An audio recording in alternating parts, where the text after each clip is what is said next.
12 वर्ष रहे, संस्कृत का अध्ययन किया और श्रीमद् भागवत का विशेष रूप से पारायण अध्ययन भागवत पढ़कर लो। काशी का संस्कार, इतने दिन से भक्ति भाव में डूबे रहे, भागवत का अध्ययन किया, भागवत लगा कर आए। ब्राह्मण देवता थे, भागवत का पारायण करेंगे, पाठ करेंगे, भागवत की कथा सुनाएंगे। सो रेलगाड़ी में बैठे इन्हीं भाव में चले आ रहे हैं और माला लिए हुए सीताराम सीताराम राम राम राम राम, मस्त मस्त। आगे एक स्टेशन पर रेलगाड़ी रुकी, उन्होंने सोचा कि थोड़ा फलाहार कर लिया जाए, उसे ले लें। फल लेने के लिए नीचे उतरे, तो जैसे जेब में हाथ डाला, ये पहले चलती ना जेब वाले बनिया, सो उन्होंने जेब में जो हाथ ऐसे डाला पैसे निकालने के लिए, हाथ डाला तो हाथ उस तरफ निकल गया। पता नहीं किसने मामले बीच रास्ते में जेब साफ कर दी। अब पंडित जी ने कहा राम राम राम राम, तो बड़ा अनर्थ हुआ। टिकट भी ले लिया, भैया रखो तुम अपने फल। बोल नहीं महाराज ले लो आप, थोड़े तो ले लो, अब नहीं पैसे तो नहीं। पंडित जी ने सोचा पहुंचे कैसे, टिकट भी नहीं है, पैसे सब कट गए, हम राम राम राम करते रहे, कोई काट के ले गया जी, क्या करें। अरे लोग भी बड़े अजीब, कम से कम राम राम करने वालों को तो छोड़ दो। तो राम राम रटने वाले पंडित जी की जेब काट दी किसी ने रास्ते में, सब ले गया। पंडित जी ने कहा कोई बात नहीं, मुख में हो राम नाम, राम सेवा हाथ में, तू अकेला नहीं प्यारे, राम तेरे साथ में। राम जी की कृपा से भागवत की पोथी है, भागवत का ज्ञान है, राम जी की कृपा है। स्टेशन पे वहीं उतर गए, रेलगाड़ी की दूसरी तरफ उतर के पार हो गए। सामने एक गांव दिखाई दे रहा था, 2-3 किलोमीटर दूर होगा। पैदल पैदल पैदल उस गांव तक, वहां इंटीरियर गांव, अविकसित गांव। उन्होंने सोचा कि इस गांव के पंडित जी के पास चले। तो गांव में ब्राह्मण देवता के पास पुरोहित जी का मकान पूछते पूछते गए। पुरोहित जी प्रणाम। अब पुरोहित जी बात ही ना करें, हाँ और क्या हुआ मैं कह रहे। पुरोहित जी प्रणाम। सहजदेव बोले प्रणाम, क्या बात है? उस आदमी पंडित जी को लगा कि ना इसने ये कहा कि आइए बैठिए जल पीजिए ना, तो भी पंडित जी ने हिम्मत करके कहा कि हम काशी से आ रहे हैं, हम काशी से आ रहे हैं। सोचा इसको थोड़ा प्रभाव पड़ेगा, हम काशी से आ रहे हैं। सो क्या बोला, तुम कलकत्ता से चले आओ, हमें क्या मतलब इससे है? अरे भैया हम भागवत कथा कहते। पुरोहित बोल कथा भागवत हमने तो आज तक सुनी नहीं है, ये नाम भी हम पहली दफे सुन रहे। अरे तो अपने गांव के पटेल से कह दो कथा करा लें, भागवत कथा। बोले जाओ, हमें से बेकार के काम लेके नहीं जाते, हमारा पटेल दूसरे तरह का, चलो जाओ जाओ जल्द जाओ। पंडित जी काशी के भाव से बोले कि देखो हम भी ब्राह्मण तुम भी ब्राह्मण, लेकिन जाति को न जाने सो जाने कौन जाति को है, हमारा सहयोग करना चाहिए आपको। हम इतना गुस्सा आया, पुरोहित बैठ जाओ। अब गए वो पटेल के पास। सो पटेल एक शिला पे बैठे, दरवाजे के बाहर पत्थर की शिला, पंचायत निपटा रहे थे। तब तक पुरोहित आओ, पुरोहित महाराज बैठे। पुरोहित जी ने कहा पटेल साहब एक पंडित जी आए हैं, तो भागवत कथा ऐसी नाम बता रहे थे करते, भागवत कथा करा ली जाए, भागवत हो जाए। पटेल बोले कैसी बात करते हो, इतने दिन से आज तक तो किसी ने ये नाम ही नहीं सुना, आप भी किन किन की बातों में आते हो भागवत, चलो भगाओ भगाओ भगाओ उनको। नहीं, पंडित जी को बड़ा बुरा लगा कि इसकी वजह से हमको और गालियां सुनने को मिली। लेकिन तब तक पटेल साहब के 2 बच्चे छोटे छोटे नाती वही, अब उन्होंने रोना शुरू किया, क्या है? मैं बोले हम तो भागवत देखेंगे, भागवत देखेंगे। उन्होंने समझा कि भागवत माने खेल होगा, जादूगर दिखाता है, मुंह से बड़े बड़े वो निकालता है और ऐसे, या बंदर नचाएगा, भालू नचाएगा, वो भागवत देखेंगे, भागवत देखेंगे। पटेल बोले चुप हो जाओ। बच्चे बोले नहीं, हमें तो भागवत देखनी है। भागवत, अब भागवत सुनी जाती कि देखी जाती? तो पटेल पुरोहित से बोले जा बुला ले आओ उन्हें, हमारे बच्चे रो रो के परेशान है, बुलाओ जल्दी, दिखाएं कैसी है भागवत। और पंडित जी जल्दी जल्दी गए उधर काशी से और लेके आए। पुरोहित बोले जल्दी करो चलो। अरे बोले भगवान स्नान तो कर ले, फिर समय से शुरू होगा मंगला। बोले जो मंगलाचरण और जो सब नहीं चलता है यहाँ। तो बोले नहा तो नहीं है, ऐसे नहा लिया तो चलो दिखाओ भागवत कैसी है। पंडित जी समझ गए सब मूर्ख ही है ये सब। उन्होंने जल लेकर आचमन किया, ओम अपवित्रो पवित्रो वा सर्वावस्थादतो पिवा। अब पहुंचे, अपना कंबल भागवत की पोथी विराजमान। सोच रहे थे कि नहीं होगा तो आसन लगा देंगे, तिलक कर देंगे, इतना ही बहुत है, हम अपना कथा शुरू कर देंगे। और जैसे ही पहुंचे जो देखा तो पटेल क्या बोला, इतनी देर लगाई जाती है उसमें, कम कर बुलाया, लड़कों के प्राण निकल रहे हैं, दिखाओ भागवत। पंडित जी सोचा लड़कों के प्राण, और पटेल उठे चले गए अंदर। तो पंडित जी ने उसी शिला पे कम्बल बिछाया, भागवत खोली। अब वो पटेल के पास जो 2, 4, 5, 10 पहले से बैठे थे वो बैठे। कब चलो घर चलो, कहा नहीं भागवत तो देखो कैसी होती है। अब वो देखने के लिए बैठे। अब पंडित जी ने श्लोक शुरू किए।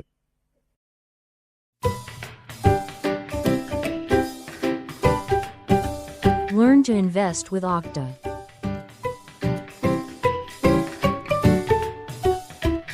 Install it now.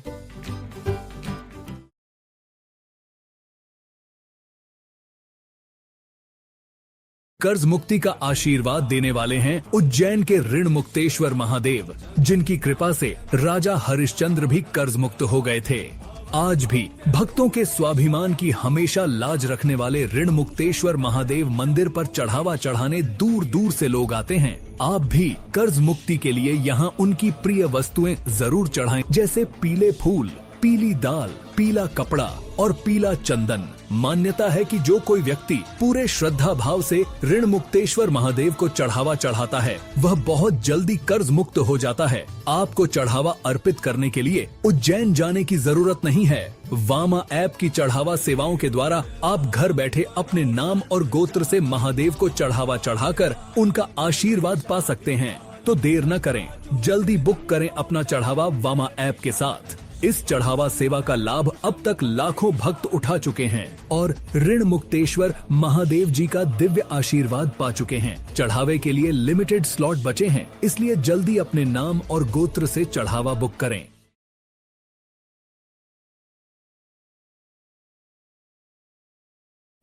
भागवत शुरू की। अब बच्चे भी सुने तो नहीं, ऐसे देखें कि अब निकलने वाला है इसमें से कुछ। अब बच्चे भी सुने तो नहीं, ऐसे देखें कि अब निकलने वाला है इसमें से कुछ। अब 1 घंटा हो गया, वे लोग भी बैठे, बच्चे भी बैठे। और वो जो पटेल साहब अंदर गए थे वे भोजन करके आ गए। इनसे पंडित जी से कुछ पूछा न बताया।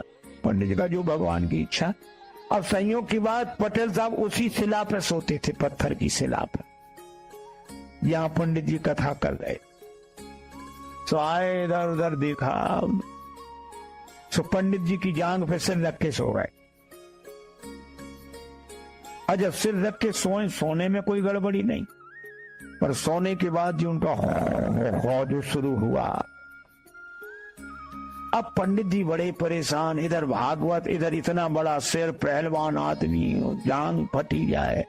और वो इस लोग कहें वो बड़ा परेशान हो गए।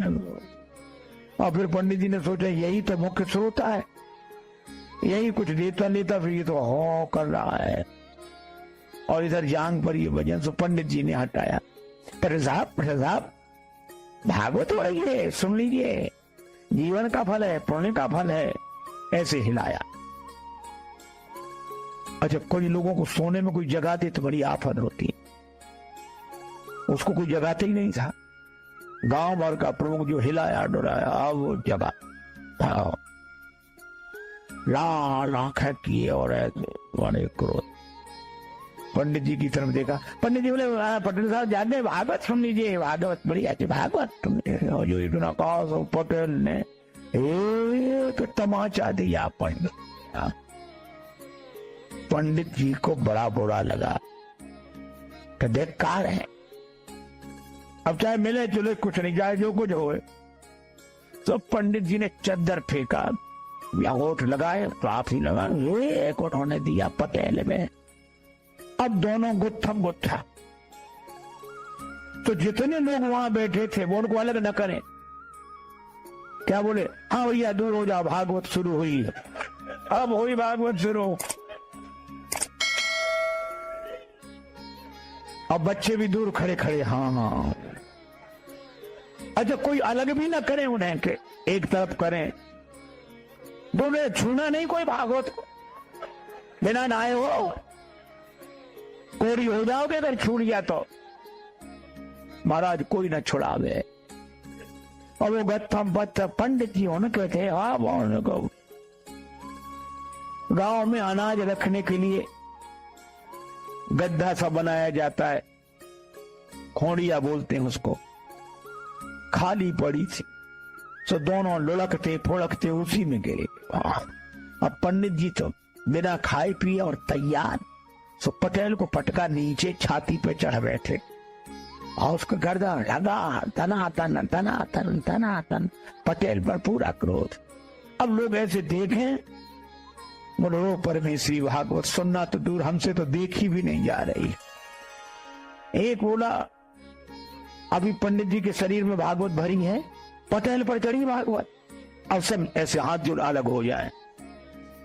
अब ऐसे में पटेल का परिवार, पत्नी आई, हाथ जोड़ के बोली रोते हुए, भागवत महारानी मेरो भाग जिन फोर डारो, और मोह चाहे मारो मेरी लाज को रखैया दे।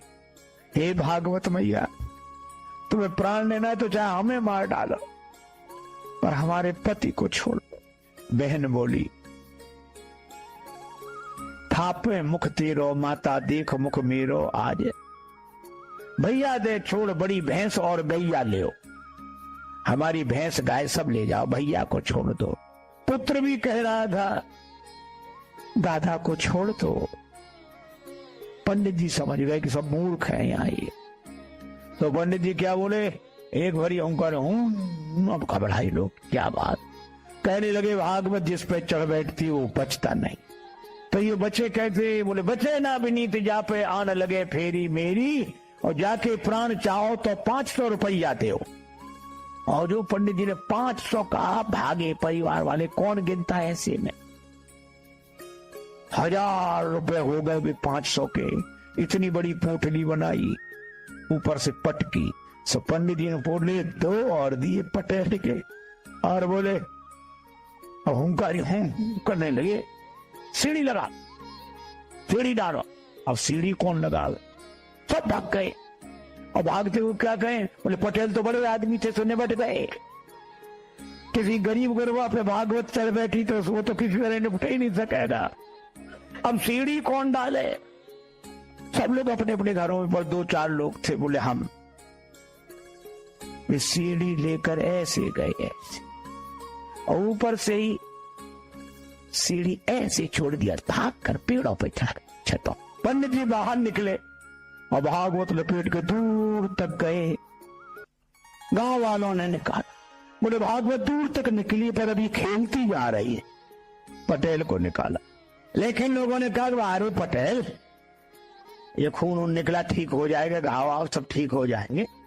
लेकिन गजब कर दिया, 7 पहरी पर झंडा गाड़ दिया। आज तक भागवत नहीं हुई, भागवत तो करा ली।